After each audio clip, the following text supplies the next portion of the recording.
Hello and welcome to the Overly Animated Podcast, where we take animation seriously. We talk everything animation here, including BoJack Horseman, which we'll be getting into right now. I'm Dylan Hysen, and today I'm joined by Michelle Anderer. Hello. April Collins. Hi there. And Andy Potter. Hello. We are continuing on with our BoJack Horseman Season 5 episode-by-episode coverage, this time talking about the next two episodes, 7 and 8, INT Sub and Mr. Peanutbutter's Booze.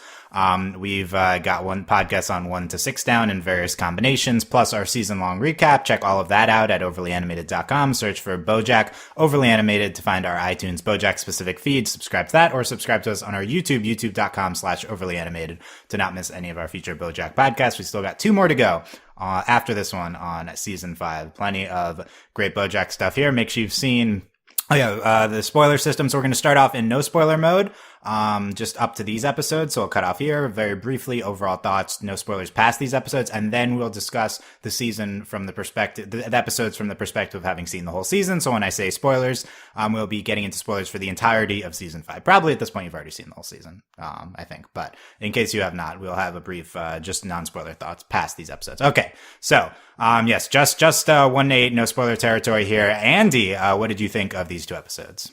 I really liked these. These were episodes that did really interesting things. I really liked episode 7 with all the characters being slightly off. Like obviously BoJack was a zebra and Diane was Princess Diana. Like just that stuff for every character was funny for me. Was this also the episode with I'm sorry, I'm the episodes kind of blur together sometimes. This is the episode where Mr. Peanutbutter realizes that his family's dead, right?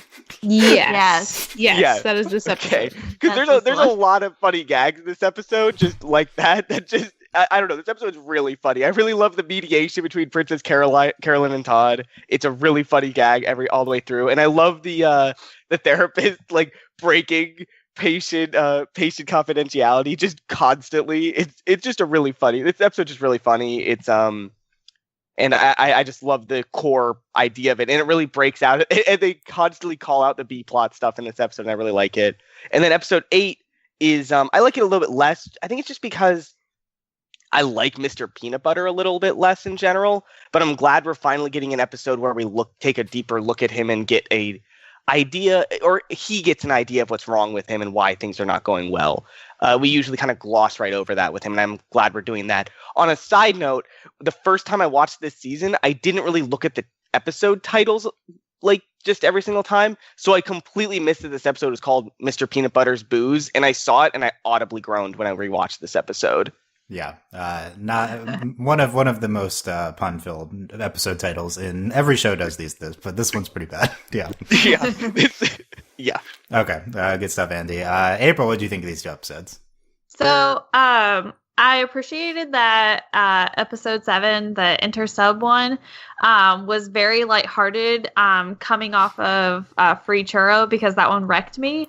But so I kind of liked that there was a lot of different gags. I like that we were kind of sort of seeing like the antics of our main characters from like a third party perspective. And again, I really enjoyed that, you know, they were like, oh, like we're keeping like patient confidentiality, but then they really weren't, which is kind of something that they also like sort of touched on earlier in this season. But I think that Mr. Peanutbutter's Booze was actually my favorite of the 2. First off, I love Mr. Peanutbutter, but then like it's just kind of interesting how like over the past 25 years, like he hasn't changed, and they really kind of like bring it at home in the end of the episode. So I really I sort of liked that, and also that we were kind of taking away the attention off of BoJack just a little bit, because again, like Free Churro is like a hard episode for me. So, but yeah, like I enjoyed these episodes for sure. Nice. Michelle, what do you think? I was surprised. This is the second time I went back and rewatched both of them. And the first time, Interior Sub, after I watched it, totally left my brain forever. But Mr. Peanutbutter's Booze, like, actually stuck with me. And I found that interesting. And I think it was just because, as has been pointed out already, Mr. Peanut Butter, we don't think about him a ton. He's not the most fleshed out character, but finally getting a big answer to why his relationships are kind of doomed to fail was really fascinating to me. And I didn't know that was some like information I needed, but it was very good to have. Upon rewatching these though, like I honestly have to say both of them are pretty strong. Interior Sub has maybe a little more going on just in terms of plot than Mr. Peanut Butter's Booze, but I mean, I think it's great. I think Interior Sub has one of the most interesting Pete plots, even though I feel so bad, but Todd does continue to frustrate me in some of these episodes, and Interior Sub is definitely one of them. We can get into it. But I love the framing device of the therapist and the mediator who are wives together in this restaurant, trying to talk about their days without, ruining the confidentiality agreements. And, just like the ridiculousness, especially of the mediator talking about the characters and how insane their physical projections are in her story. It's just like, it's really great. Like Andy was saying, there's so many gags to this one that feel really nice after Free Churro, especially. But Mr. Peanut Butter's Booze, like I like that one a lot because it serves as a timeline for a lot of our major characters over the years, and you see them grow and change. And I think that's really nice because even though BoJack is the main character, I'm pretty invested in everyone else's story, and I like seeing those little glimpses into their lives and how they changed and matured too. So I think they're both honestly pretty solid. I think the pacing for both is good. I think they both have funny moments, and I mean they're pretty enjoyable. And that's all I'm really looking for from the show. So I give them both thumbs up. I don't think either one was bad. I liked them both pretty equally for different reasons. Nice. Michelle looking for happy, fun times from BoJack as well. No, I didn't say that. Just like enjoyable. You're watching the wrong show. Enjoyable episodes. Yeah, that's mostly, yeah. Okay. Yeah, both of these, I think both these episodes are absolutely incredible. Like two of the best of the season. I don't think it's too productive to pick a favorite. They're both these like really unique framed episodes where we like specifically are experiencing a story in a different way. Specifically, Interior Sub plays with the AB plot of the show in a way that we haven't like in it before, and like it's just part of the season being a lot stronger with varying the narrative structure.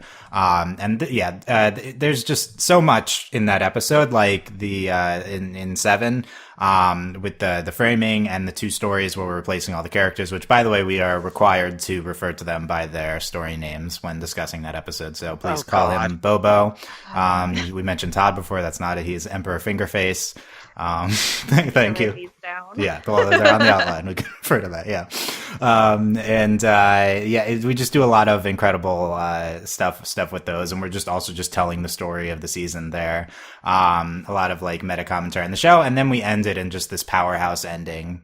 That like I was really struck this time in how it relates to the device, the shtick of the episode with changing the names, and then Diane writing the tape into Filbert.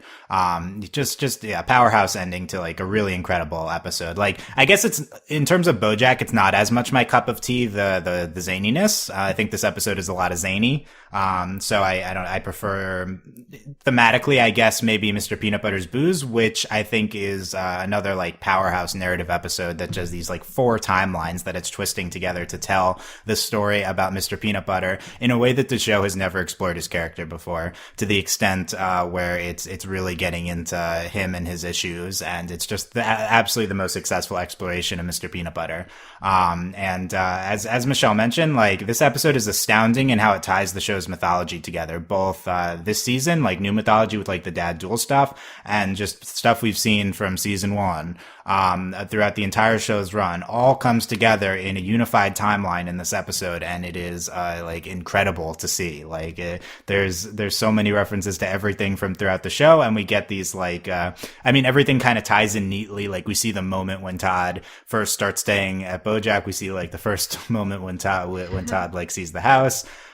We see like the genesis of a lot of Princess Carolyn stuff, and it all really feels like a neatly wrapped bow. And the episode doesn't have as much of like a powerhouse ending as 7 does, but I'm so blown away by everything in what we do with the narrative and the intertwining timelines in Mr. Peanut Butter's Booze. So yeah, I think these are 2 of the best of the season. I'd probably have them in 3 and 4 in some order. But it's overall with the season rank. But yeah, they're just fantastic. And I'm in general, I'm just like so happy the show does these type of episodes now. And I would like definitely would love them to do this to even more of an extent. Like half of the episodes have a unique narrative structure. Why not 3/4 next season? You know, like keep shaking it up, because I think it's been really successful to this point. Okay, spoilers for all of season 5 of BoJack Horseman starting now. So make sure you have seen the entire season before proceeding any further. Let's get into int sub, interior sub first. I don't even know what the intended name is, but 7 here because more, I guess, narrative heavy towards the season overall. More, it's interesting, maybe more serious at the end, even though it's a pretty lighthearted episode overall, as mentioned, coming off of 6. What was your reaction, I guess, the first time you saw Michelle, the first time you saw this framing device with the telling the story, changing all the character names and their like species and stuff like that, were you taken aback? Were you into it? I was into it, and I gotta say, BoJack looks really good as a zebra. I wish that were his look full time. Oh, you want him to permanently? He looks interesting with the stripes. Yeah, it looks good on him. I'm sorry, who's BoJack? Bobo, the angsty zebra. I'm not gonna remember all these names. It's Bobo. What's it? Can we just call him Bo for short? That whole name title's a lot. It's Bobo, 2 bows, and he's in the theme song too. They changed the theme song. Yeah, that was what made this episode work. I think it's like, are they really doing this? And then he just pops up full screen of the zebra. And it's like, I was completely invested at that point. Even the show title, it does say Bobo the angsty zebra. Yep. Yeah, April, what do you think of the Bobo and Princess Diana and everyone? I have very few moments where I laugh out loud when I'm watching shows by myself, but whenever they were like, oh, she's Diana, Princess of Wales, and then at some point one of them says like, oh, I imagined her as like Princess Diana, and like they put her in like the gown and everything like that. Like I just couldn't at that point, but I loved I also enjoyed that what was it, Mr. Hazelnut spread or some. Oh yeah, Mr. Chocolate Hazelnut spread. Yeah. So and then like at a certain point they were just like, we can't think of anything for like Todd and like Princess Caroline, so it was Mr. Fingerface and Emperor Fingerface, Emperor Fingerface, tangled fog of pulsating uranium in the shape of a woman. That's the best gag, and she looks hilarious. Oh, it's so good. Like, I just thought that was great. Like, I really did. Like, I enjoyed like the whole, and I enjoyed that. Like, again, like we were getting like this story, but we're told from like this third like person perspective, and they even like call out the fact that they're like, oh, like call this a B story or a B plot, if you will, and they're like, but they're like, wait, hold on, I'm wondering what's going on with like Bobo. Can we talk about him again? And like they keep like, they're like, yeah, I like this flow of like going back and forth. And I'm like, oh my gosh, like could you just like call out how television shows are like framed any more than this? So I just thought that was great. Yeah.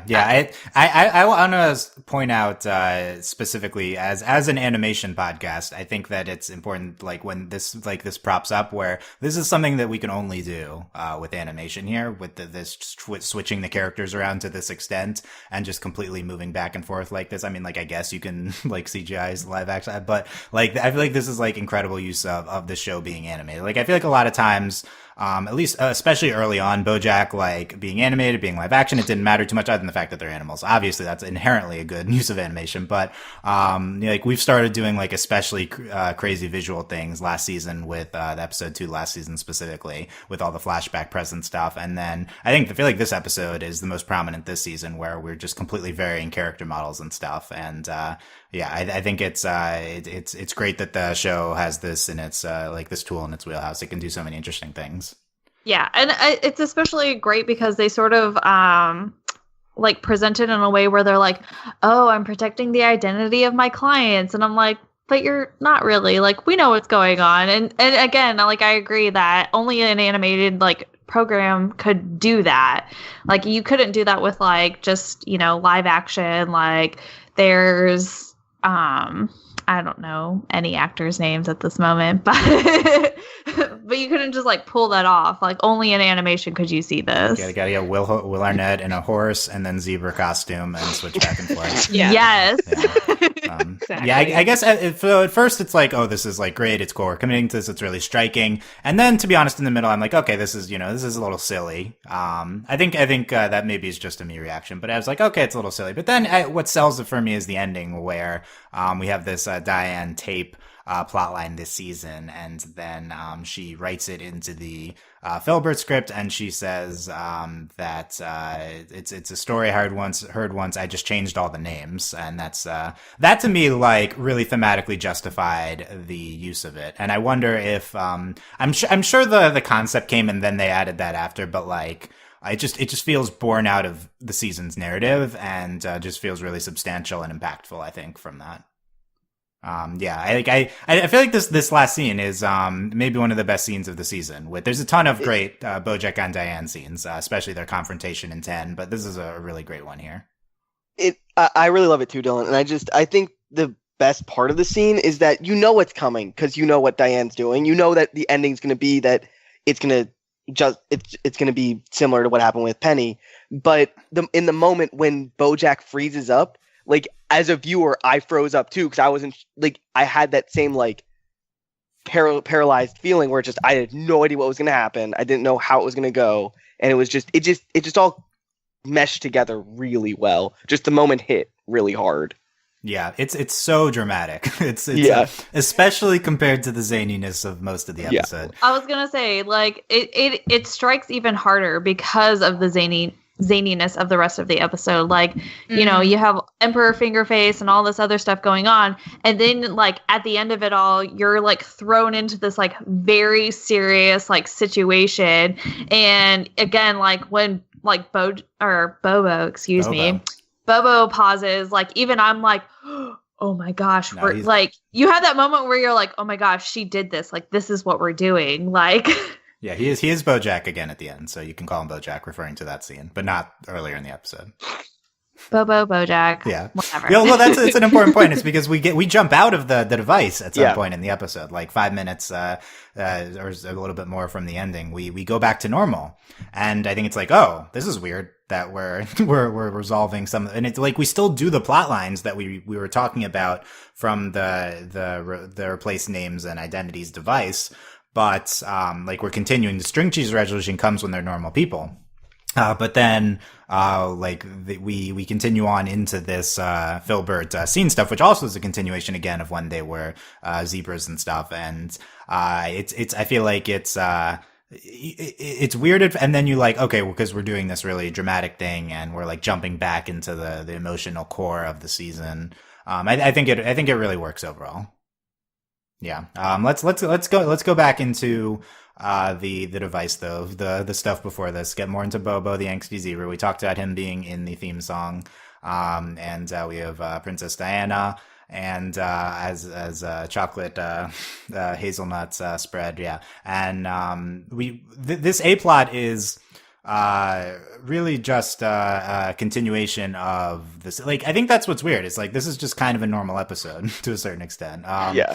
Like this is very very much on its own would have been a straight A/B story. And so adding this layer, I think, elevates it, especially with the thematic connection to the climax.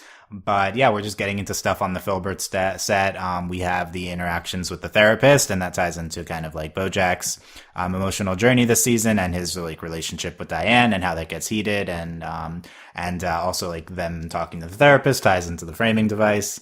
Yeah, so it's just very interestingly presented what would be kind of a pretty normal plot line for the season.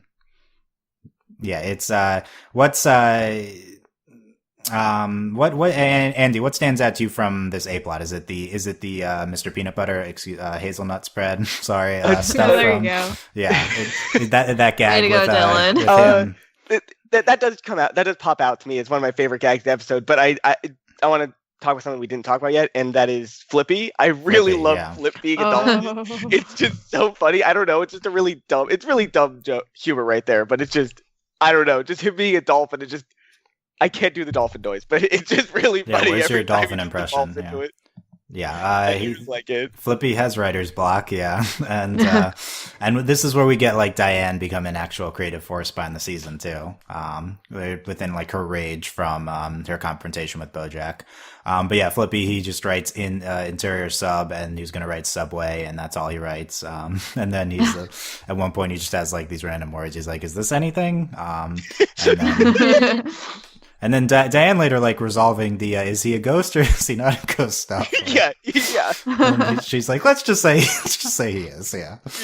Like, that's just a very funny notion that's, like, how these like, suspenseful, like, large thematic things on these drama shows are resolved. It could be just, I was gonna say, I appreciated that during his like writer's block, they were like just filming like random reaction scenes to use. Yeah, so. Dan was get it while they're all there. Yeah, they're all waiting for the pages to be turned in. Yeah. I want to know if they ever used those for the show. No, they did. When she writes the scene, you hear that like the girl's only lines when BoJack's talking about the submarine event, it's just saying, "Oh my god," over and over again. So she definitely intentionally used those for her scripts. Oh my god. That's it. Oh my god, yeah, indeed. Yeah, we mentioned his Mr. Peanutbutter's entire. That's the one. I'm sorry. Well, okay. So this is another one that goes into the real identity part too. Like we also get into this later because I think he's like, but my dad, and then they have that whole thing too. About his parents going to the farm. Yes. Yeah, well, let's start with his mom, and that's how we tie into BoJack's mom, because BoJack doesn't.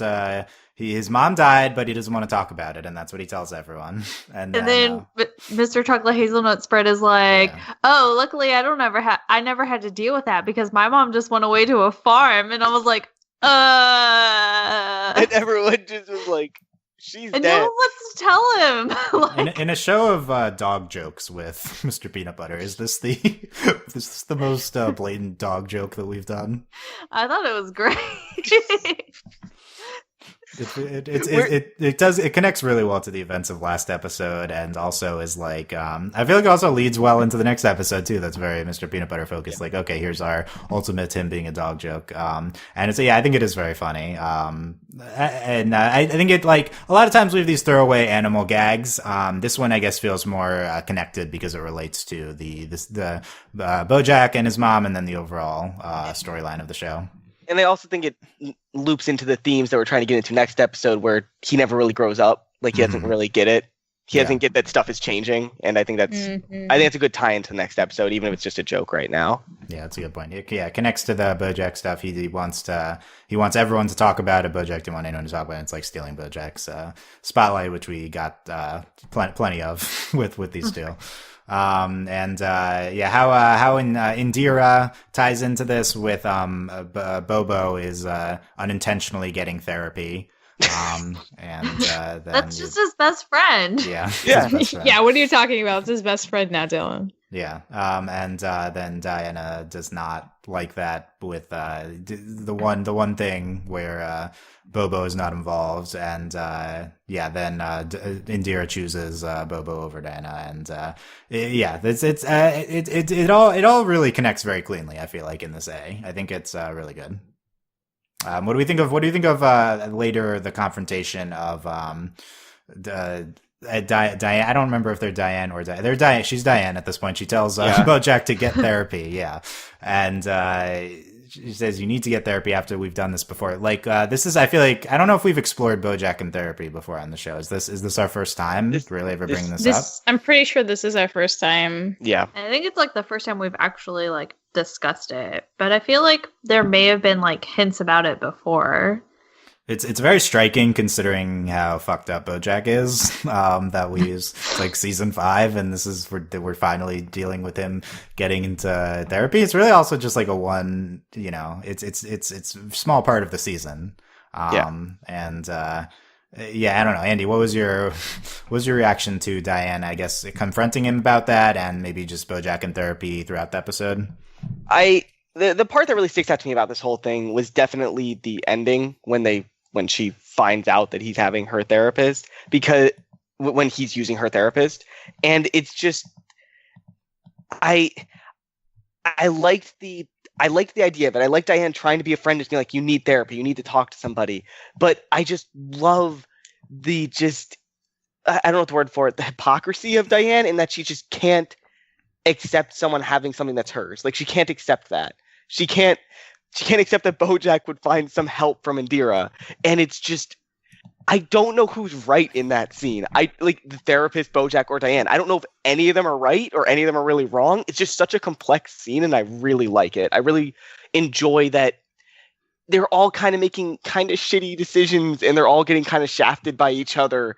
And at the very end, BoJack, I think, does make the worst decision. He does decide to just leave and cut out. But before that, they all could really be argued that they're all kind of in the wrong and all kind of in the right at the same time. And I really enjoyed that whole subplot in this episode. And I'm glad we kind of moved on with that too in the finale, when BoJack kind of accepted that Diane was right. And hopefully that leads to something next season, but we'll see. Yeah, I think that's an interesting interpretation, that they're all kind of in the wrong in their own way. And that scene, I feel like that's the show as a whole. Everyone's shitty, but we probably understand Diana's perspective the most, right? Like because we know the tape, we know what went on with BoJack. I feel like it's kind of understandable where she's coming from.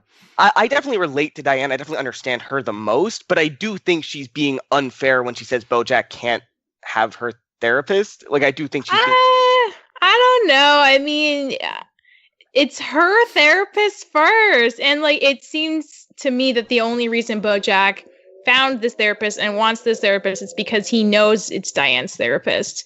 And he wants, maybe in a weird way, to just like to still have a kind of intrusive connection to her. And it's an isolated thing. But again, Diane, like this whole time, she's been unsure of how to handle BoJack not wanting to talk about his mom, but then also really wanting to talk about his mom.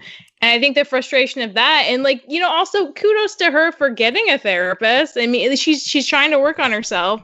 And I honestly think it's big of her at the end to say, okay, I can't, my therapist is tainted now, but I'm glad you have her. Because I think she's right. I think you do need her more than me, and I'm glad you're getting help. And when he says, oh, no. Once I saw that you didn't need her, I didn't need her anymore either. That's when she starts getting really frustrated.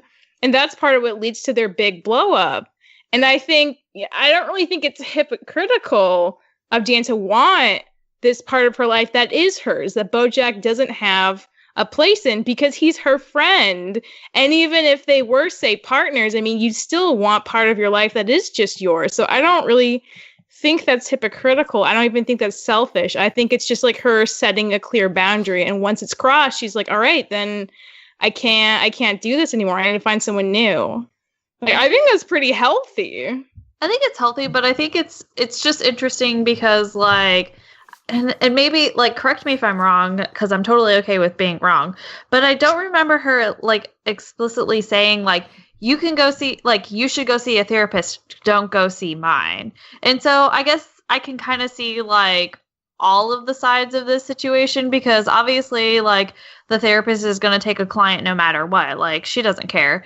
But like, and I can see like Diane being, I guess, almost protective in the fact that like, this is my therapist. Like, please don't talk to this person, especially since like I talk about you to my therapist. So I can see that, but then it's kind of crazy because she's just like, well, why are you seeing my therapist, even though I told you to get therapy? And like, in a way, BoJack was getting therapy. So it's just really, it's hard for me because I can see all of the points of this like situation kind of thing. So I guess that kind of makes it like hard for me, especially whenever like, because Diane gets so upset and then she goes and does that, and I'm like, ooh, that's not healthy. Like people on BoJack not being healthy. Yeah. That's an interesting conversation. Yeah, I wonder how the show is intending it to a certain extent. But at least the types of nuanced things that BoJack gets into for sure. I want to talk about the framing device a little bit more with Indira, the therapist, and Mary Beth, the mediator. We didn't talk that much about that yet. With them, they're having dinner and they're recounting their stuff happening with their careers. Great, so great queer representation, I would say, because we start off with like, I do have a wife, and that's how we like get them coming in, learn they're married, and then they kiss, and it's very striking, I think, to a show that hasn't had a lot of like prominent same-sex couples, to have Indira and Mary Beth anchoring this episode. To queer women of color too. I thought that was like wonderful. And they're just really the kind of like quirky and great throughout the episode, cutting in, and we like, and it's like cool how they both tie into their stories. And like, Indira is she outside of this episode? I'm trying to remember from later in the season. Does she? I think she shows up in like as a bit part in another episode. Yeah, I feel like I remember seeing her. Doesn't she show up in what is it, the episode where Diane goes to Vietnam? Because really, is she there? I think so, because because Diane says your therapist she's like, tells you to yep, that's exactly one of the points. Right. And she has like I think okay, so we built on that episode. So this was like us building on something from earlier in the season. Yeah. Okay, gotcha. I really like dealing with this couple that I really like. Sometimes when there's couples on screen, like there's like no chemistry. These two characters have a lot of chemistry, and it really feels like they feel like wives. They really do feel like it feels natural. It does. I really like the writing here and the acting too. Nice. Yeah, it was great seeing them, all of their interactions there. I think the most prominent exchange, as mentioned already, is the most meta pointing out of the B, A, and B story. We've got, there's definitely more to your story here than there's to mine. Mine's more like a secondary story, a B story, if you will. I have a feeling it will continue to offer a light alternative as my story gets increasingly serious. Let's continue to switch back and forth between our stories, pausing at their most interesting moments. That feels like the most natural way to have a conversation. Yeah. Very cathartic, given that this is could you call us out anymore? Yeah, this is what we talk about. This is me all of last season with BoJack, was talking about the A and B plot stuff. But I think it's like great recognition of the show that this is like a thing that it's been very beholden to, which obviously all shows are very beholden to A and B plots, but BoJack is a show that does more intelligent and meta and etc. things than almost every single other show. So being so beholden to traditional narrative structures feels a little off at some point. So now's the time to start commenting on it. I think like it's a really great move here. The next move is to stop having, I think, like traditional A and Bs to an extent. But I mean, the season there's not too many of them, even though this episode itself is obviously this A and B story, but they do intertwine, and they cut to the framing device. At one point, like we like rapidly cut between like the three of them. I think something with like her hair, like where like should we insert her as a character in there too. So yeah, I thought this was very successful, especially in the context of where BoJack is at a show. It almost feels like this episode leans on the A-B plot just because the writers wanted to fit in Todd and Princess Carolyn as alternate things. They don't really fit into the BoJack story going on here because we needed the pulsating fog in the shape of a woman. It's just I needed that in my life. So good. I needed that. Yeah, yeah, I wonder. Yeah, I bet it was like conceived of. It's like a B plot for like the sake of commenting on a B plot, which is much more refreshing than Yeah. the B plot because we just need a B plot in Yeah. this episode. The two, the A and B do intertwine when we have Princess Carolyn in different forms. We have Priscilla Crustacean. Oh, and then right. they- I forgot. Oh, and yeah. then they recognize that it's the same person as the Oh, and pulsating fog. Yeah. And that's when the framing device falls apart, when they realize they're talking about the same people.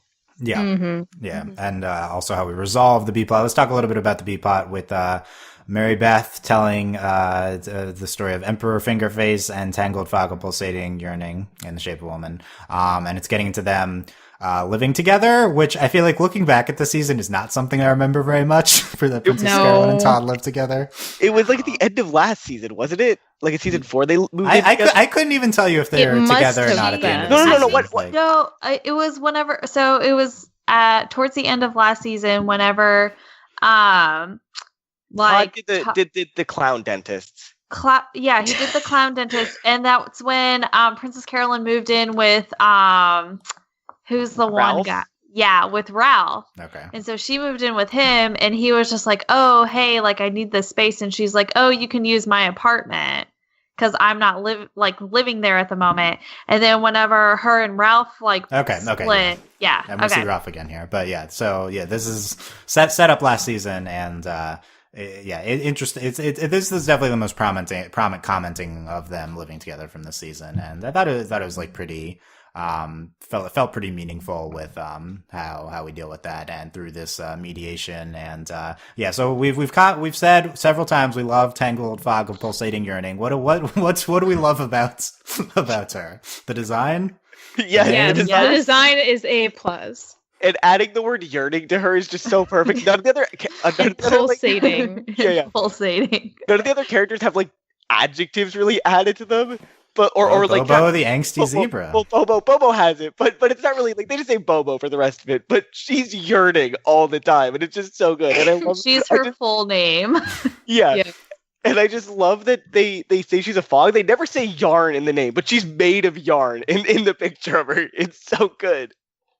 Yeah, I feel like there's a little bit of a disconnect between the design and the name. But the fog, yes, the yarn is yeah, but it's definitely the most prominent of them. It's good to have like one of the ones be like super over the top, and she's just like Well, floating there the whole time.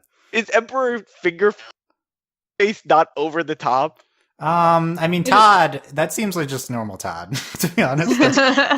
He's already over the top. Like, there's some great animation on Fingerface. He's like, Oh my god. of him, like his face imitating how his fingers are moving while he's talking. I There's love when he slammed his face into the table. yeah, and there's one. Okay, so I'll get there in a second. So we have this mediation for the missing string cheese, very Todd plot. And and they're just it's a bunch of light jokes about that, as mentioned, with the B plot being lighter. We eventually get into fair game foods with them discussing which if she could have eaten the string cheese or not if it was in the fridge. Good concept on its own.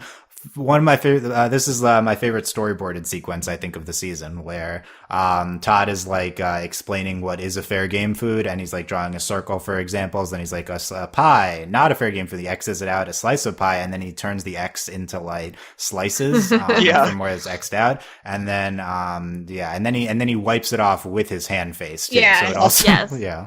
And it's like Also- stays with a smudge on him for Yeah. like the whole scene. Mhm. That was like super creatively done. The whole arbitration stuff, and we resolve it with the string cheese being the pen that he was trying to take out earlier in the episode. And then we get it's like dun, dun, dun, dun, like you get the music sound cue during it. Like, okay, we're aware of how stupid this ending is to this plot line. What is it? I also appreciated the point where he's like, I've been saving that string cheese all week, and Yeah. she's like, it was Wednesday, and he's like, my weeks start on Wednesday. Like, Yeah, his weeks are Wednesday to Thursday to Wednesday. Yeah, I want to see Todd's calendar now. I want to see it. yeah. I bet he has I bet he actually has a calendar where the Wednesdays are on the far left somehow. I would love that. Yeah, could definitely see it with Todd. It makes sense. I think the other really prominent gag is he's going to use the the bathroom. Yes. Maybe it's a hand down there. I guess we'll Maybe find out. damn. And it turns out it's tiny cubes. It comes out. Yeah. So I think we had great use of Todd's design, for sure. Yeah, and then getting into them and resolving their differences. Mostly just ancillary, but I thought it was pretty. Ironically, I guess the episode where we point out the B plot the most maybe is like the strongest B plot of the season. Yep. Or maybe that makes sense. I don't know. Yeah, I feel like we've hit on most things at this point. Anything else from this episode? Any other gags? I just want to say I think it's interesting that Todd feels the best this season just because they really leaned on how just absurd he is. They were just okay with letting him be absurd instead of kind of leaning on his more serious stuff like they did. And I think that worked in his favor, honestly, this entire season. Yeah, I think more over the top than Clown Dennis is great. Yeah, even more. Go hard. Yeah, this is really successful. And then the sex robot, which I don't even think did we even get into that at this point in the season? No, that's next episode. Yeah, okay. Look forward to the sex robot discussion coming up. Okay, yeah. So overall, we're all big fans of insert your sub. Yes. Okay, let's get into Mr. Peanut Butter's booze here, because a lot going on. We have the four intertwining storylines. So we have 1993, Mr. Peanut Butter and Katrina with, so we get all of his like ex-wives and then his current relationship.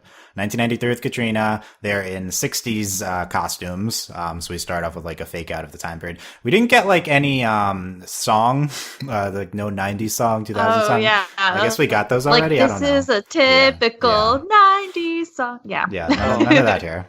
We got 2004, Mr. Peanut Butter with Jessica Biel, and their the Notebook costumes, and Mr. Peanut Butter's Little Bill Notebook. And then 2009 with Diane, and he's a hangover character, and she's baby born Bjorg, which we spend a lot of time commenting on that.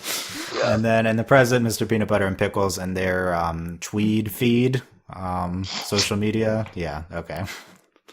Not impressed with that one, but yeah, Michelle, how did this episode work with you for these four? This is a lot, four timelines going back and forth. Did it feel cohesive? Did it feel jarring? No, it felt really cohesive, and I think part of what made it cohesive was the fact they didn't pick up the same loops for like they kind of mixed it up, which kept you from anticipating when like, okay, like this is when we're going to go back to 1993, this is when we're going to go to 2004. It seemed like they kind of let certain things that were thematically interesting or character wise just kind of flow in and out of each other in a way that just felt organic, even if it was very carefully orchestrated by the team behind it. But I mean, it was such a joy to see all these different takes of characters. And one thing that really surprised me is just seeing BoJack's transformation compared to everyone else, because he starts off kind of chipper and like when he has that first drink from the punch bowl, what a difference. He's like, oh, somebody spiked it. Oh, okay, I guess one drink won't hurt. Back to like the 2009 it might have been when he's like, oh man, if I'm stuck with you guys, I'm gonna like have to spike this, and he pours like half a vodka glass into it. So I thought that was very interesting. And the stuff with Princess Carolyn, I mean, Diane meeting him at the party, and then Peanut Butter saying later, I probably remember you, don't worry about it if you feel like you made a fool out of yourself. Just like all those little tidbits in the background of Peanut Butter, I got a lot out of, and I'm really glad we had that, because if it was just Peanut Butter, I would have been a lot less invested in the episode. Yeah, we get a lot of here was this character 25 years ago, here's this character now. We get that with every single character. Todd, we see, we get 13-year-old Todd. 13-year-old. Then 18-year-old Todd. Yeah, and then first arriving at BoJack's place. Yeah, we see young, earnest, non-drinking BoJack in 1993. Then current, cynical, drunk BoJack. Princess Caroline, her arriving there. I heard she's an assistant, and she just barely. She barely knows BoJack, I think, in 1993, and then she knows him as she's the assistant of BoJack's agent at this time. And then we see them in the relationship in the middle, and then in her current state. and obviously Mr. Peanutbutter, who's so I think the thematic commentary that the episode is intending is everyone is changing. We see Diane, fun, loving, as with all of them. Diane to a certain extent, although, but and then current Diane, she's not as much of a changes, but everyone's changing. Meanwhile, Mr. Peanutbutter, we see him the same thing in each of these 4 timelines, whereas all the other main characters we see going through such rigorous changes. So that's definitely one of the big themes of the episode. So you think Diane didn't really change much? Because you just said like Diane didn't change as much. I think she changed kind of the most out of all of them. Hers was like kind of like a mood whiplash for me, because she was kind of pretending to be someone when she was with Mr. Peanutbutter at the party in the original 2009, and then 2018 she's this like she's just completely not starstruck anymore. She's just like, I'm in BoJack Horseman's house around all these stars, but I just want to get the fuck home. Someone give me your key. Yeah. I don't care who you are. Like, it's just, I think her change is the most striking for me. I really think Diane really came into herself in this episode and this season. It's just, I really enjoyed that, seeing that change, really contrasting with what we saw at the beginning of the show. Yeah, definitely contrasting her starstruck by BoJack versus currently very pissed at BoJack. Yeah, and yeah, she's I think like one of the keys. The reason why I would say she doesn't change as much because she's like maybe putting on a front when we see her in her earlier state with Mr. Peanutbutter. But I feel like I feel like Diane's very authentically Diane, kind of, every time we've seen her on screen. Although she's more been able to open up, I think, and be more of herself recently. Definitely she's changed as well, and that's the intent of the episode. Yeah. I can see with that explanation. I can see what you're saying, Dylan. Yeah, but in terms of the theme that I'm commenting on, we're supposed to see her in her much different state than she is now. April, how did it work for you? All these timelines intertwining. I really liked it. I agree with you that especially whenever, like Mr. Peanutbutter and Diane are having the conversation at the end of the episode, and Mr. Peanutbutter's kind of like, what am I doing wrong? And she's just like, well, I mean, the thing is that you're not doing anything. Like, you're still the same person. And he even like later, like throughout the episode, like everything that's kind of like, I guess, wrong with him or his expectations, like stay the same. He's just like, they all started out like, he's like, oh yeah, like she's so much fun compared to my ex. Like, oh, she's so much fun compared to my ex. And so I think that the fact that like you bring about his innocence too, like with the one that really struck me is the Notebook costumes, and he like shows up, he comes out in an actual Notebook costume. And so I think that like really strikes me, like how like he's still young and he continues to date young people because he has a very like almost like immature mindset. And so like framing it around all of his exes, because again, these are all people that we've already met, like we're already been introduced to, we've had experience, like we've experienced who they are and everything like that. And so I really like this sort of framing device. And again, it sort of like puts Mr. Peanutbutter in a new light, because we always see him as like this innocent like character, and he's just kind of like, it's not so much that he's been framed as immature until this episode, but almost like naive. And so in this way, it's kind of like, no, like you've done this song and dance before, like you're the person who's missing out on it. Like it's not everyone else, it's you kind of situation. Yeah. I want to take a deeper dive into the Mr. Peanutbutter stuff we get into here. Quick hits though throughout the timeline stuff, then we can get into that. We mentioned Todd after the 2009 parties. BoJack's like, stick around for as long as you want. Todd's like, yeah, okay. And he just moves in. Yeah. And yeah, I love that setup for the beginning of the show. We had the whole thing with Jessica Biel and the mummy. And I loved that. That was such a good gag. She's afraid of mummies because she didn't get the part of the mummy of the mummy, and BoJack turns into a mummy because little Todd TP'd the house after not getting candy. Right, it all ties together really well. That was a good one. We have Katrina. Also, it's like just all these random bits of mythology from the show. This is how Katrina turns into like this conservative figure talking to Ben Stein, Tim Allen. That's great. We see early Diane and with the costume and talking to BoJack. We see BoJack taking a phone call. He gets the call that his dad died in the duel. That intersects with Diane coming up to him. that ties really well into last episode and everything from BoJack's history. Just the genesis of the Halloween party, 25 years running party, and them coming for the first time, and BoJack every year drunkenly saying, "Do it again next year." And although Gina in the beginning, in the end, so she reacts to this. We have like Erica, the off-screen gag, coming back here. That's been a while since we've done that. Princess Caroline, with the manning, having to man the door. Every year. And then, we see like handing out screeners. Handing out screeners. Yeah. And we see like her in her various states throughout the series. One great quote from Diane that I love is she says, "I'm good in small groups, I'm great in chat rooms and message boards, but I hate big parties." Yeah. I love great in chat rooms and message boards. Also very 2009 relevant there.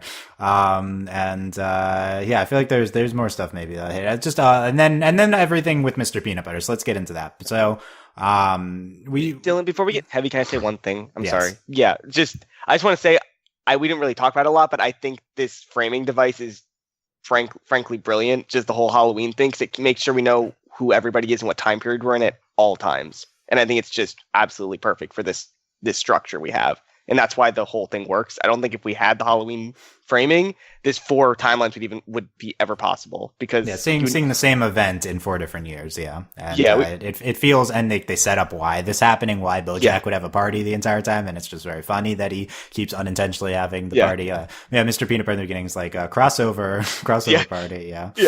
That's great.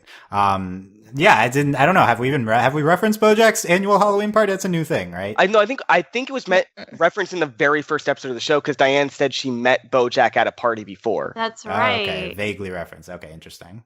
And then we build off that. Yeah, I feel like BoJack has this kind of sprawling mythology that feels less important and hard to keep track of for me at times, like all these minor characters, all these history of these characters, and it's also, and just what the show is commenting on thematically in the present always just feels more relevant. This episode to me tied it together in a way that I've never connected to before, but now I feel like I have an incredible picture of all of the show's characters and their histories, and how these side characters interact with them. And I thought that was brilliant, and that's not even necessarily the A of the show. Not that this has an A and B. No A and B in Mr. Peanutbutter's booze, but we comment on Mr. Peanutbutter and his past marriages and relationships with Pickles in the present. We see how he's dealing with each ex in each timeline, and each of them wants to leave the party at the end after he doesn't consider what their desires are. Like Katrina doesn't want to be left alone. Just Camille doesn't want to be mummied. I don't know. And Diane just doesn't recognize that Diane's not into it. We get into him with these the fun-loving young women. He says, so in the middle of the episode, we have a quote from him with, "Why do all these idealistic, vivacious women turn cruel and bitter after being with me? What's the common denominator?" And I, like that, I was like, okay, that's kind of interesting that we're commenting that to that extent. But then it's like, okay, that's just the beginning of, and that's just step 1, because that's not a great conclusion, is them turning cruel and bitter. I was like, oh, I don't like that. But then we comment on it even better at the end with Diane and Mr. Peanutbutter's conversation outside of the bathroom, and Diane really involved with all of the incredible emotional conversations with other characters this season. This is another one of the best scenes of the season, I think, and confronting Mr. Peanutbutter about dating women in their 20s, and you don't ruin them, they just grow up. And she says, either you date someone older or you grow up, because otherwise they're going to keep outgrowing you, is what he should do now. I found this the best Mr. Peanutbutter commentary and the deepest dive into him as a person I feel like we've done the entire series. We've never really gotten into some of his more problematic behavior, I guess, before, and I was gonna say, well, you even get his problematic behavior right from the get-go, because he one of my favorite parts is that he just shows up at BoJack's house, because BoJack didn't want to go to his party, so he brought his party to BoJack.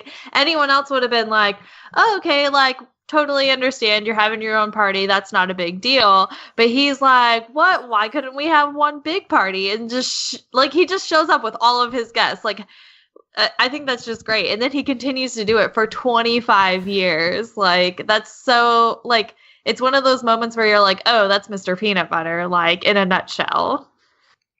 Yeah, and that's not even something we, like, call him out on that, but that's like, okay, yeah, this is...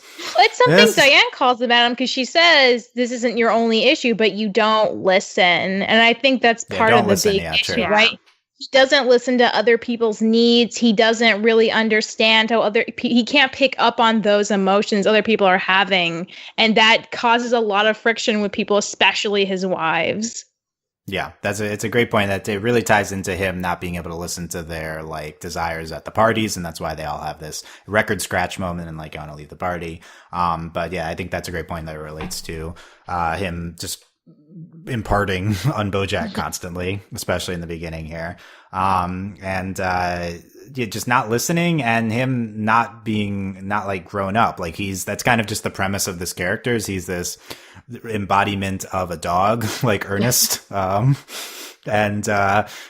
really taken that and turned it into a genuine characteristic and now commented on it. And that he's this, how old is Mr. Peanut Butter supposed to be? Is he 40s, 50s? I think he must 50s. be at least in his 40s. I think he's supposed to be BoJack's age. Yeah, how old is BoJack? I thought he was 50. I think they're 50, yeah. It's 25 years, the 25-year anniversary of the party, and they're already, like, adults then, yeah. So he's this 50-year-old man that behaves the way he does, and we're like, he's a dog, but in this world, he's a person, and it's kind of fucking stupid that he does all these things that he does, especially dating women in their 20s. I actually think this episode goes easy on him. Because we never even really say, hey, Mr. Peanut Butter, it's really fucked up that you're dating a 25-year-old woman right now. That is not appropriate. And you're like 50. Yeah. It's more just like, this isn't a compatible person for you. She's going to like outgrow you. That's kind of more and while you're like an eternal man child, like that's what we comment on. I also just think it's not overall appropriate at all that he's dating her. We don't even get into that. I don't know. I guess what we get into it is deeper thematically. But I feel like Diane is still, I don't know. It feels like she's pulling her punches a little bit with she Mr. delivers it nicely. Like, you're not wrong. We could have gone a lot harder on him.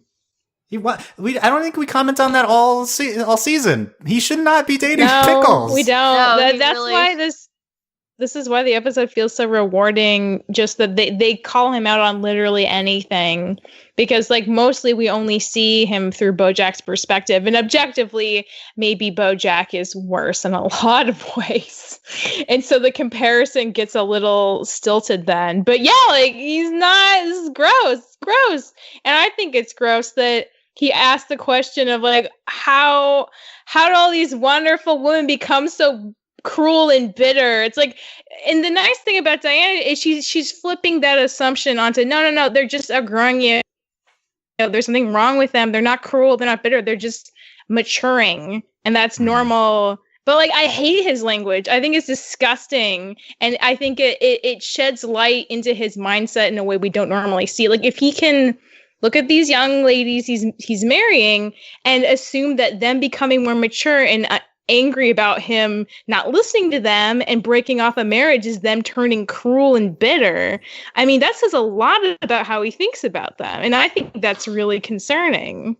Yeah, getting into that line. I think that is the least sympathetic thing Mr. Peanut Butter has said in the entire show. He says, why do they turn cruel and bitter after being with me? It's horribly sexist, what he's saying, and just like general, just a whole like terrible thing to be saying about and he's referring to Diane, who we know is not cruel, and it's just the notion that that they're like spoiled or something being older, and just that they're not like conforming to his ideals of what a woman should be like, especially as a partner for him. And it's like through this lens of what's the common denominator. It's like this joke like line about that, but yeah, we just really call him out, and I think the way that the audience views Mr. Peanut Butter here is the big thing. Like, yeah, he's like not as much, I guess, of a horrible person as BoJack, but we hold BoJack accountable. Like, the show intends for us as the audience to be mad and like know that BoJack is doing terrible things. That's been a thing throughout the show. I feel like we've never really been intended to dislike what Mr. Peanut Butter is doing. I feel like this is the first time I ever like get the impression like I am supposed to feel like this guy is a dick. Even though he's been a dick throughout the whole show, as this episode, shows, even if we invent stuff here, backstory, it's based on his behavior from the entire series. Like, he's been this much of a dick throughout the entire show, but, it's just being presented to us in a different light. Right, like he's just the goofy, earnest dog, and now it's like, oh, maybe it was bad that he was even dating Diane in the beginning, or any of his other exes, and that he just like moves on so much. And I guess it's not inherently bad that he has so many ex-wives, but like in the way that they like don't conform to his like man-childness and move on from him, and like that he's this like not functional 50-year-old man, like it's just like such a tonal shift in how the show intends the audience to view this character. And for me, it definitely, I agree with Michelle, feels so refreshing that he's like really just being called out for the first time to this extent, and not even to even enough of an extent. I feel like we need to call, let's have the next season, let's call him out again. And that's the roast of Mr. Peanut Butter. Pickles. Like, I feel so bad for Pickles, because there's even like a point in Diane where she like recognizes what's going on, and she goes and helps Pickles. She's just like,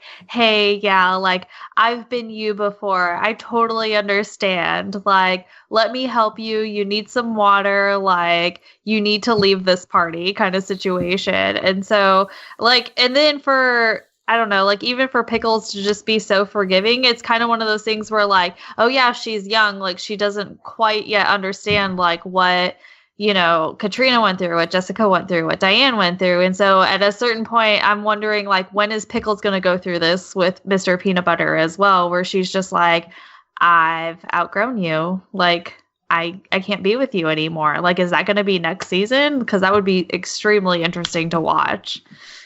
He's still with Pickles at the end of this episode. And then he asks her to marry him, and she says yes. Like, oh, I forgot about that. Oh my god! Don't.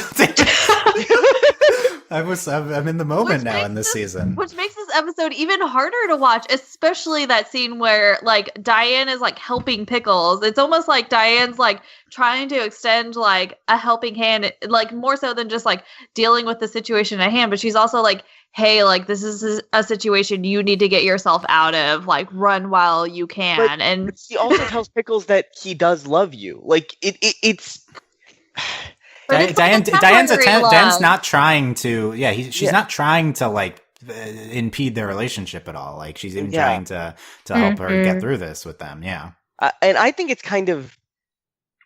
I think there needs to be more said about that, because I think it's true that Mr. Peanut Butter loved all of his ex-wives, but I think it needed to be touched on that this is kind of toxic. Like, they don't really talk about how his love is toxic. Like, it's not okay that he loves them instantly like this. It doesn't mean it's good.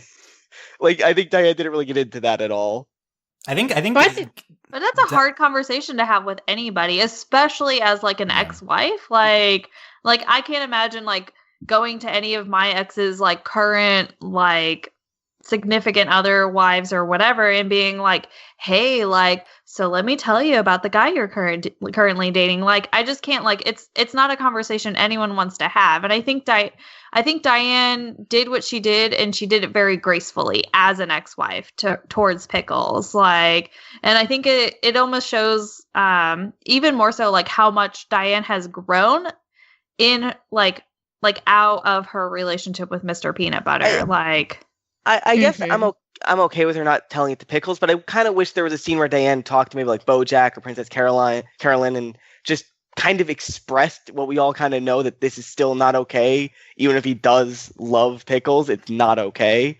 Because I think that's what it missed. Because I wanted Diane's full feelings on it, not just what she was okay telling to Pickles and Mr. Peanut Butter. I mean, maybe she felt like it wasn't her place, though. She's actively trying to move on from a divorce. Is it really did she really want to take time right now to introspectively think about, well, what's wrong with Mr. Peanutbutter, huh? What's his deal? I think she's got enough on her plate right now. And it's also not gonna come off well. Like if she's trying to have that one-on-one with like Pickles, it's not gonna come like because she understands that Pickles is young, so she's not, I guess, accustomed to like the world as it is, and so her trying to have that conversation with her, just it's not, even if she does it with all of the best intentions, it's not going to come off that way. But it's going to come just off look at like, the way she holds BoJack accountable this season. It feels so much less impactful the way she holds Mr. Peanutbutter accountable. Mr. Peanutbutter is her ex,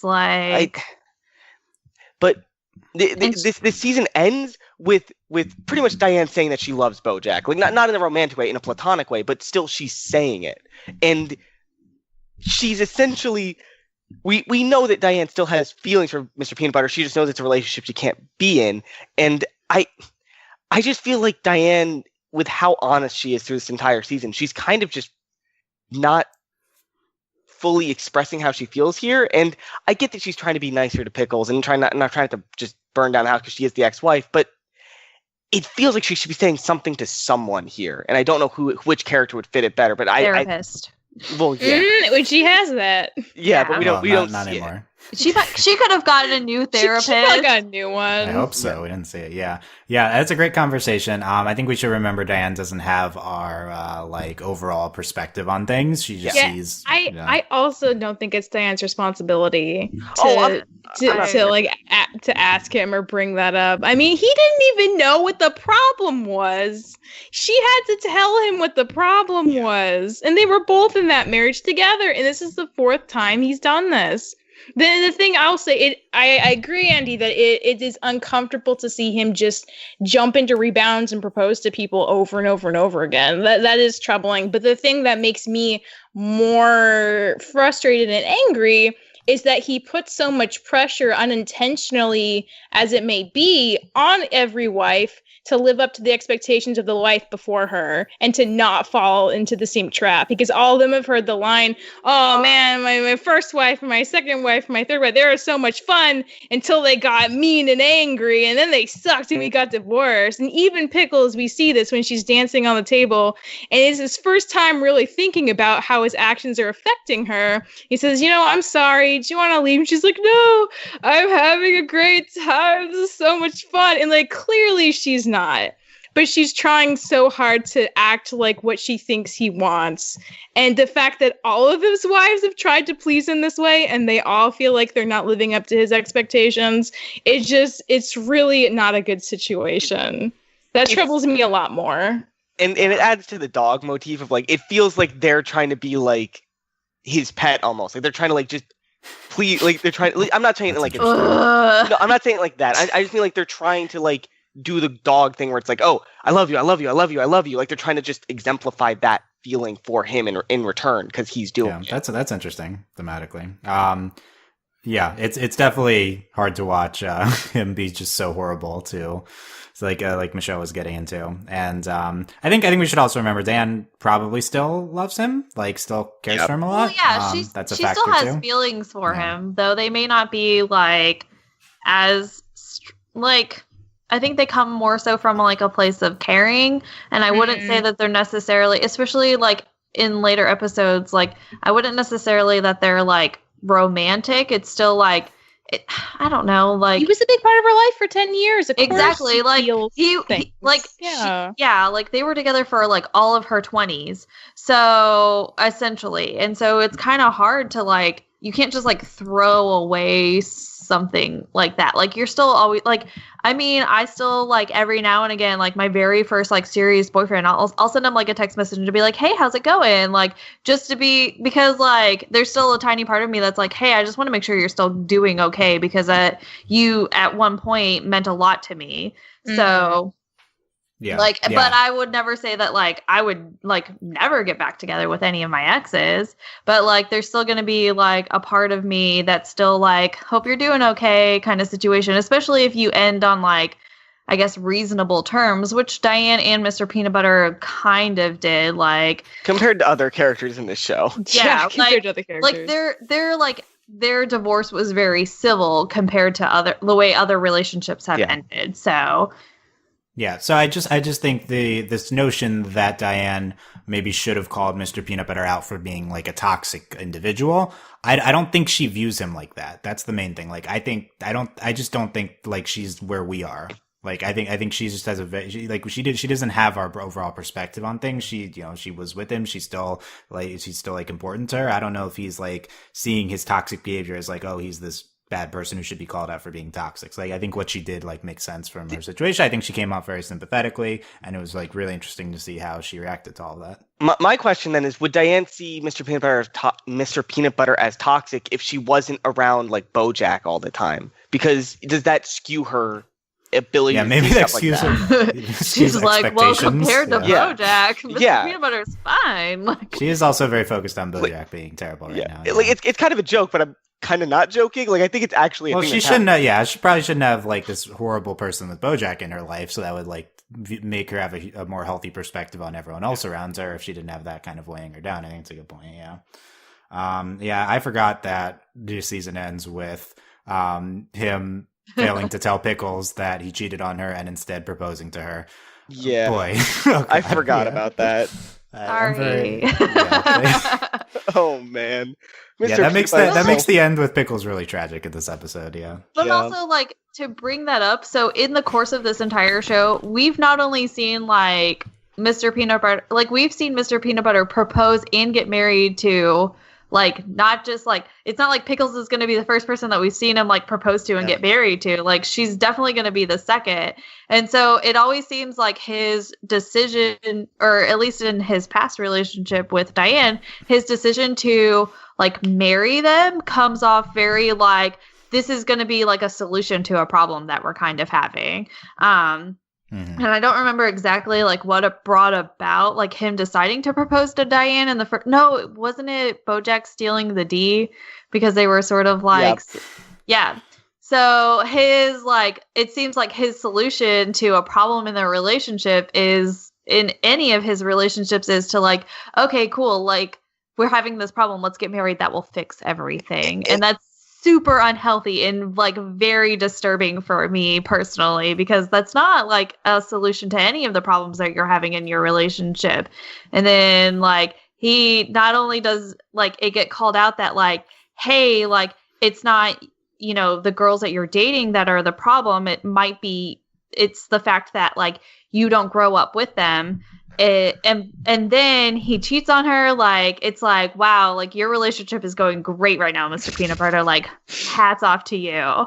So, and that actually ties really well into what they were talking about in episode 6, where BoJack was talking about how grand gestures aren't enough. Yep. I think that really ties really well into all that discussion there. That's a great point. Yeah. But part of that speech in 6 ties to the finale.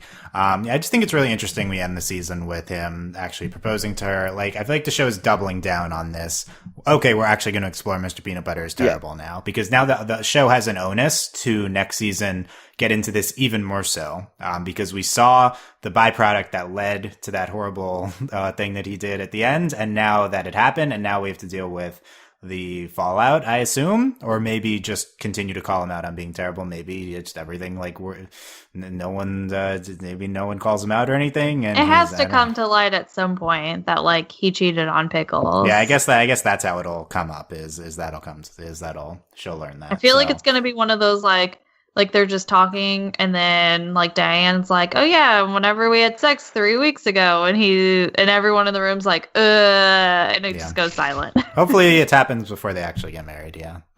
But it's just like we in this episode and then in the finale, like portray him as unsympathetic in a way we never had before. And now considering the way we end, like we have to go even deeper into that next season. So very interesting. I think Mr. Peanut Butter, like one of the most interesting character arcs moving into season 6. And which is very different from how he was before. I think is the least interesting one coming into this season. So I think we had to set up like a new toxic character, because like at the end of the season, we have BoJack like going into rehab and like, you know, trying to better himself. And so it's kind of one of those like, I can't remember which season it was, but whenever like BoJack was away in New Mexico. And so we had to put focus on all of the other characters for at least an episode. So I feel like we're going to kind of do that same situation going into season 6. Yeah. At the very least, BoJack may be on the upswing versus Mr. Peanut Butter still on the downswing. So I think BoJack will always be toxic, but yeah, he's at least maybe he's not trying. He's doing the best he can. I will believe he's trying when I see the first episode of season 6, because I'm still not convinced. That's getting to the next season though. It's fine. We'll see if he even stays there. Yeah. Okay. Great discussion there on that and on these episodes. Andy, final thoughts on either episode here? As we were talking about these episodes, it made me really think about how BoJack, out of any of the Netflix shows in general, this one really does really great with the binge format. Unlike a lot of other shows I've seen that Netflix makes, like Stranger Things and shows like that, it really feels like it's just more episodes. But talking about these episodes, I really realized that you couldn't air. I feel like it'd be a lot harder to air something like episode 7 here alone, because it's just such a silly episode. You're not sitting down and seeing BoJack, but when you're sitting down to binge, it really like flows through together. Like you have this episode 6 with this really downer thing, then you have episode 7 as like a kind of like a palate cleanser, then you have episode 8 where we get a little bit more darker again, and it lets them do stuff like that with this binge format. And I really like that they're exploring that way, that we can have entire episodes mood shift like that, because they know their audience is watching in this way. I like it a lot. I that's really what I realized when we were talking about these episodes. That's interesting with like the mood, because certainly like there's narrative continuity and thematics in a way that like you like look back, but also just like maybe allows it to do more extreme tonal shifts and stuff. Yeah, interesting point. Okay, Michelle, final thoughts on these 2 episodes? I think from watching these 2, especially Mr. Peanut Butter's booze, it's made me decide I should really go back and watch the first couple seasons, because I haven't watched them since they aired. It's been a while now, and I want to more fully appreciate the progression of some of this character stuff. And I think it's kind of holding me back only watching these as they air every year, because I feel like season 5 is definitely the culmination of a lot of character things for a lot of these folks. And potentially a really big turning point for BoJack at the end of the season. So I think I'm going to have to go back and do some rewatching to get some more perspective on this, because I do feel like they've come really far, and I want to be reminded a little more fully of why that is and where they started at the beginning. Nice. Yeah. All the character arc stuff we've been talking about, especially the Mr. Peanut Butter's booze, which directly comments on a lot of the early mythology. Mm-hmm. Yeah, for sure. Cool. Okay, April, final thoughts. I really appreciated these episodes, and I thought they were very appropriate, again, coming out of the free churro. So, and it's nice that we sort of we visit like a different way to present the show. So I like that we kind of changed up like the format and how we're like, tying in everything into different parts of season 5. And again, it leads in straightly to like towards the end. It's like the beginning of setting up the end of the season finale episodes, or whatever you want to call them. Yeah, cool. Yeah, I think these are fantastic. It's great to get into a lot of depth with 8, a lot of stuff with 7 that we got into. And do two of my favorite of the season, 2 of the best, I think, top 50 animation episodes of the year. It's great stuff. So yeah, let us know what you thought of Interior Sub and Mr. Peanut Butter's Booze here. Comments overlyanimated.com. You can comment on YouTube, youtube.com/overlyanimated. Talk with us on our BoJack channel, on our Discord, overlyanimated.com/Discord. And support us via Patreon, patreon.com/overlyanimated. Thank you very much to all of our patrons, especially our patron of the podcast, Xavier, aka Podcast Addict, and thanks as always to our patron executive producers, John, Ryan, Steve, Alex, and Hugh. Make sure you check out our other BoJack podcasts at overlyanimated.com. We also had podcasts on other Netflix releases like Dragon Prince and Hilda, and other Cartoon Network shows, OKKO, Craig of the Creek. Find all that at overlyanimated.com. Rank Sladebug coming up. And yeah, stay tuned for our final podcasts on season 5 of BoJack. Thanks for listening, guys, and we'll see you next time. Bye. Bye. Bye.